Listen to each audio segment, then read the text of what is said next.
You know what, in principle, I support liquor privatization. I'm looking through both those issues. It seems to me that the what's called the Costco-backed initiative may have some attributes over the other system, but I'm still doing some analysis on that. But in principle, there's no reason the state needs to be in the liquor business. That's something the private market can take care of. I'm pretty confident we're going to see some cost savings, significant cost savings from getting the state out of the liquor business.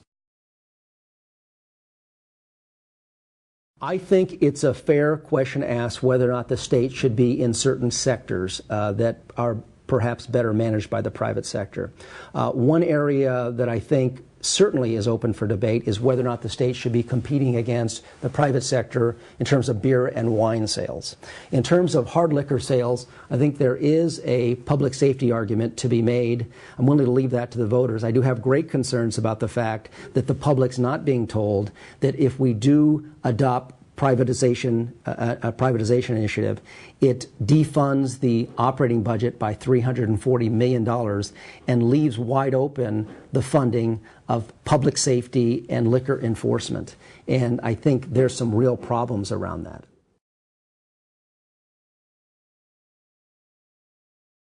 I think we have to ask ourselves if we can support the subsidy that's being asked for by the ferry system. I was one of those that, after looking at the cost of passenger-only ferry service in the Puget Sound, that supported phasing that system and now eliminating that system out. If local transit agencies want to take that on, and if it represents a sensible local subsidy, I think they should do that.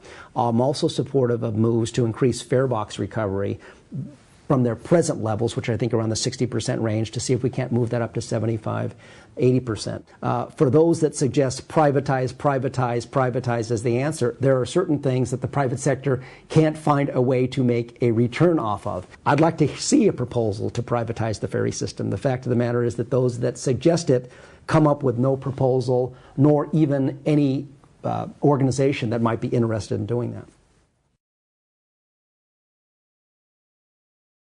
You know, that's an area I'd like to look closely at. I know we spend a lot of money on our ferries, and there's a lot of examples globally where private companies run ferries more efficiently.